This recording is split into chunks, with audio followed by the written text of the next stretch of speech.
Bonjour, bonjour les amis, j'espère que vous allez bien. Déjà, je vous souhaite un très bon début de semaine.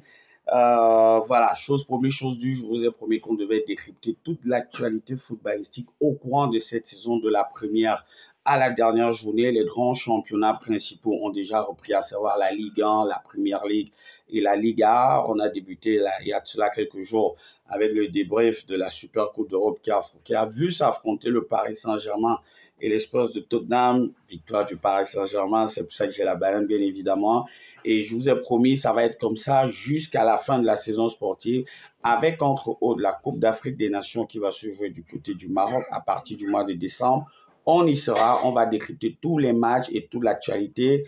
On commence tout de suite avec la Ligue 1 française qui a débuté depuis vendredi. Voilà, on a déjà eu droit à 9 rencontres pour 17 buts. Et l'une des particularités de cette première journée, c'est qu'il n'y a eu pas moins de 7 matchs qui se sont terminés sous le score d'1-0. Le match le plus prolifique, c'est la rencontre entre Brest et Lille qui s'est terminée par un match de 3 partout, c'est-à-dire 6 buts.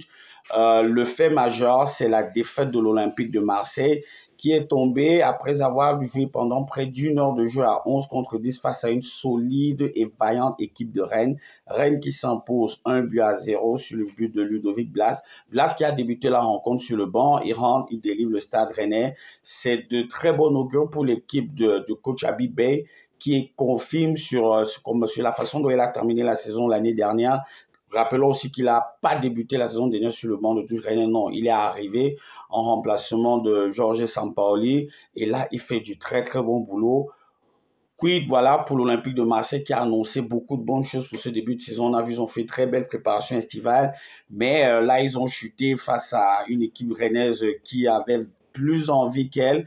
Et ça a un peu chauffé dans les vestiaires de l'Olympique de Marseille. On a entendu parler de friction comme ça entre Jonathan Rowe et Adrien Rabiot, autant pour moi. Espérons que d'ici là, ils pourront recadrer la main parce que l'Olympique de Marseille, que ce soit par son recrutement, que ce soit par les annonces des dirigeants, des joueurs, de l'entraîneur, voilà, ils sont sur une grosse perspective et sachant qu'il y a la Ligue des Champions cette année, il est grand, il faudrait pas qu'il laisse ce genre d'événement arriver si souvent. À côté, il y a la victoire de Monaco. Monaco qui assure face au Havre, victoire 3-1 avec le premier but d'Éric Dier pour les Monégasques. Paris Saint-Germain, service minimum, on va dire, mais victoire quand même contre Nantes sur le score d'1-0, but de Vitinha. Faut rappeler que l'année dernière, le FC Nantes en aller et retour n'a pas perdu contre le Paris Saint-Germain. Donc, à chaque fois, c'était deux matchs. Donc, c'est une équipe plutôt difficile à manœuvrer pour les Parisiens. Et puis, on connaît le contexte, manque véritable de préparation physique intense. Luis Enrique a débuté avec beaucoup de changements. Devant, c'était Ramos, Barcola. Au milieu de terrain, on avait Yann Neves qui n'était pas là. Derrière, c'était une défense complètement chamboulée avec Zaï Embry, Zabarni qui a fait sa première, Beraldo et Hernandez sur le côté gauche. Lucas Chevalier, l'un des héros de la victoire de mercredi face à Tottenham, était bel et bien dans les buts. Voilà, service minimum, mais victoire quand même. Mais il faut le dire, victoire sur une frappe contrée, déviée de Vitinha, voilà, qui vont dans les buts. On va dire quoi, que la chance continue de sourire au Paris Saint-Germain pour ce début de saison. Et c'est de bon augure quand tu sais que physiquement, tu n'es pas prêt, mais mentalement, tu as les ressources pour aller chercher cette victoire-là. Que dire d'autre sur la première journée de Ligue 1? Oui, il est promu, il y en a trois cette saison. Lorient, Metz et le Paris Football Club. Tous les trois ont perdu leur première rencontre en Ligue 1 de la première journée de la Ligue 1 et les trois ont perdu sur le score d'1-0.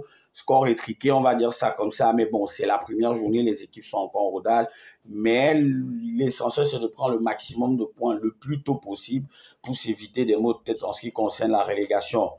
On passe à la première ligue anglaise qui, elle aussi, a débuté vendredi avec une superbe rencontre avec la victoire de Liverpool, champion anti-Liverpool qui s'est imposé sur le score de 4-2, mais qui s'est fait quand même une certaine frayeur parce qu'il menait 2-0. Ils sont fait remonter à 2-2 partout avec le doublé de Semenyo. Et derrière, tu as Chiesa et Salah qui, voilà, a définitivement libéré l'Anfield Road. Match un peu chargé en émotion par rapport au décès de Diogo Jota. Voilà, on a senti le stade penser toujours à lui. On a vu les larmes de Mohamed Salah à la fin de la rencontre. Il était devant le COP des fans de Liverpool. Il pensait encore à Diogo Jota. Je pense que cette saison, il sera l'esprit du joueur portugais sera véritablement présent dans tous les événements de Liverpool. À noter aussi le premier but d'Ekitike pour son premier match de Premier League avec Liverpool. C'est lui d'ailleurs qui ouvre la marque. À côté, on a Manchester City qui a fait le taf. Victoire 4-0 avec le doublé d'Haaland, le but de Reinders et de Cherki. Deux nouvelles recrues qui viennent d'arriver du côté de Manchester City. Mention spéciale pour Tijani Reinders qui a fait un match exceptionnel. De plus en plus, on sent qu'il est en train de prendre la place d'un Kevin De Bruyne. De Bruyne, lui, parti du côté de Naples. Cherki, il est rentré en jeu. Il a marqué déjà. C'est très bien pour lui. Ça va lui permettre d'emmagasiner la confiance et surtout de supporter le poids de son dossard qu'il a. Il faut dire qu'il a hérité du numéro 10 depuis le départ de Jack Grealish du côté de Everton. À côté, on a la victoire de Nottingham Forest, 3-1 face à Brentford. Nottingham Forest qui confirme parce qu'il faut dire que la saison dernière, c'était l'équipe véritablement surprise du championnat. C'est vrai qu'il y a aussi Bournemouth, mais plus Nottingham Forest. Même si à la fin, voilà, on se disait qu'ils pouvaient accrocher une place en Ligue des Champions, ça n'a pas été le cas. Mais quand même, ils ont marqué les esprits au courant de cette saison-là avec une horde de joueurs revanchards, Hudson-Odoi, Elanga, Wood. Là, ils ont débuté encore sur des chapeaux de roue en s'imposant 3-1 face à Brentford. Tottenham aussi, qui a gagné 3-0, qui s'est remis la tête sur les épaules après sa défaite. Voilà, on va pas dire cuisante défaite, mais étonnante quand même, sachant qu'ils ont mené 2-0 face au PSG mercredi, qu'ils ont jusqu'à la 85e minute. Donc, ils se sont ressaisis, on va dire ça comme ça. Victoire 3-0 contre Burnley avec un doublé de Richarlison. Le big match, comme on en a l'habitude lors des premières journées de Premier League, c'était la rencontre opposant Manchester United à Arsenal. Manchester United qui est dans une étape de transition, on va dire ça comme ça, tant au niveau des joueurs que dans le management de Ruben Amorim. United s'est incliné 1-0 contre Arsenal, mais pour ceux qui ont regardé la rencontre, il y avait beaucoup de motifs de satisfaction. On a vu une équipe plus soudée. C'est vrai qu'ils prennent ce but sur, on va pas dire une bourde du gardien Bayandir, parce qu'il faut dire que c'est pas André Onana qui a débuté la rencontre, c'est le tube Bayandir. Mais on a senti une toute autre équipe, on a senti beaucoup de choses positives lors de cette rencontre-là. C'est vrai que c'est Green la première, mais je prends le pari de dire que si Manchester United joue comme ça à chaque match, il est fort probable que cette équipe termine au moins dans le Big 5 ou le Big 6 de la Premier League. Ça, je prends le pari. L'avenir nous dira tout au courant de la saison. Mais j'ai vu une équipe qui, sur les transitions offensives, était très bien organisée. Défensivement, le bloc se reconstituait très vite par rapport à ce qu'on a vu l'année dernière. C'est vrai qu'au niveau de la charnière défensive, ils ont joué à 3 avec De Ligt, Yoro et Luke Shaw. J'ai aimé ce que j'ai vu. Honnêtement, quand tu sais d'où Manchester revient depuis l'année dernière, j'ai franchement aimé ce que j'ai vu. C'était du positif.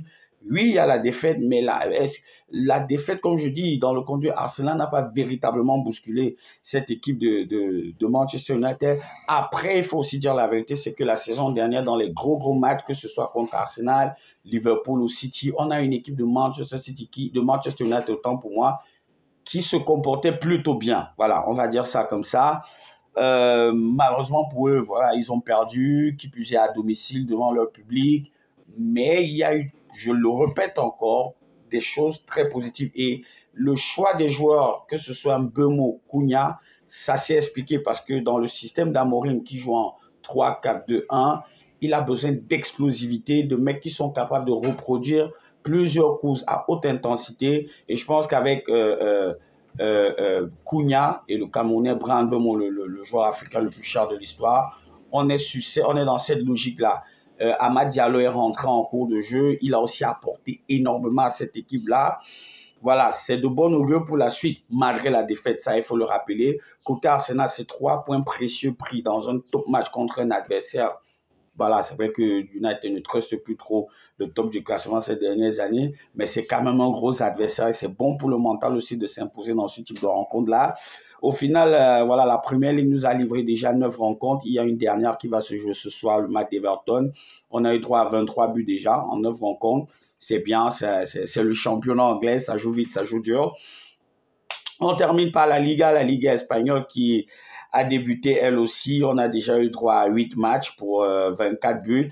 Bien évidemment, on commence par le champion anti, le FC Barcelone, qui s'est imposé face à Mallorca sur le score de 3-0, des buts de Rafinha, Ferran Torres, et un dernier but plein de classe, plein de malice voilà, de l'enfant prodige, on l'appelle comme ça désormais, Lamine Yamal. On a eu une très très belle rencontre, très technique, avec tout ce que le football espagnol s'est nous proposé, entre Athletic Bilbao et le FC Séville. Pour moi, c'était l'un des deux gros chocs de cette première journée, mais pour moi, honnêtement, c'était le match le plus beau. Honnêtement, ça se termine sur le score de 3-2, victoire de l'Athletic Bilbao. On a aussi eu, voilà, la grosse surprise de la première journée, la rencontre entre Espanyol de Barcelone et l'Atlético Madrid de Cholo Simeone. Victoire des Barcelonais, des Catalans, comme ça, sur le score de 2-1, pourtant mené par l'Atlético Madrid 1-0 après un magnifique bijou, après un superbe coup franc de Julián Alvarez. Voilà, c'est...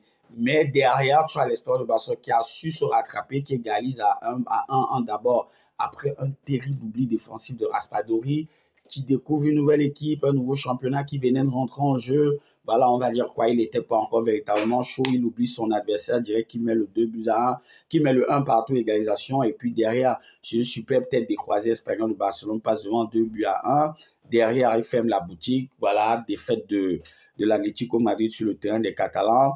L'un des faits marquants de cette première journée, en attendant les deux derniers matchs qui vont se jouer, dont l'un aujourd'hui et l'autre demain, le match du Real de Madrid, c'est la rencontre, ce sont les contestations arbitrales qui émaillent la rencontre entre le FC Barcelone et Mallorca. Il faut dire qu'il y a eu 2 cartons rouges dans cette rencontre. Sur le premier, honnêtement, il n'y a rien à redire. Tu as l'attaquant de Mallorca, Muriqui, qui, voilà, il a dégommé la tête du gardien Johan Garcia. Et d'ailleurs, Johan Garcia, à la fin du match, on a vu là une énorme bourse au niveau de la pommette. Après, il y a l'action du deuxième but, le ballon, on le voit bien sur le ralenti, il est complètement sorti, mais l'arbitre, voilà, il dit rien. Je pense que les joueurs de Mallorca auraient dû continuer à jouer. Ensuite, il y a le deuxième carton rouge après une deuxième faute. Les Mallorcains n'ont pas véritablement digéré ça. Ils crient à l'injustice. Après, on sait que c'est comme ça en Liga. Quand c'est le Real, quand c'est le Barça, dès qu'il y a une décision arbitrale qui rentre pas trop en ton avantage, voilà, tu cries à l'injustice, à la mafia, à tout ce que tu veux.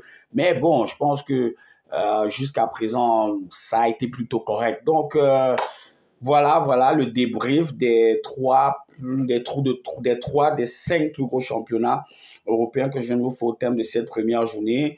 On attend encore le dernier match de la Première Ligue et les 2 derniers matchs de la Liga. D'ici là, on a la Serie A italienne et la Bundesliga qui vont aussi commencer et on va débriefer tous ensemble. Soyez-en sûrs, on sera prêt, on sera au taquet.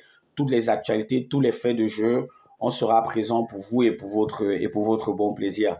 Allez, c'est la fin de cette vidéo. J'espère que vous avez aimé. Vous laissez votre commentaire, vous laissez un like, vous partagez. Et vous me dites aussi de ce que vous avez pensé de chacune des rencontres ou du moins de chacun des championnats au terme de leur première journée. Allez, ciao, ciao, bye bye et à la prochaine vidéo.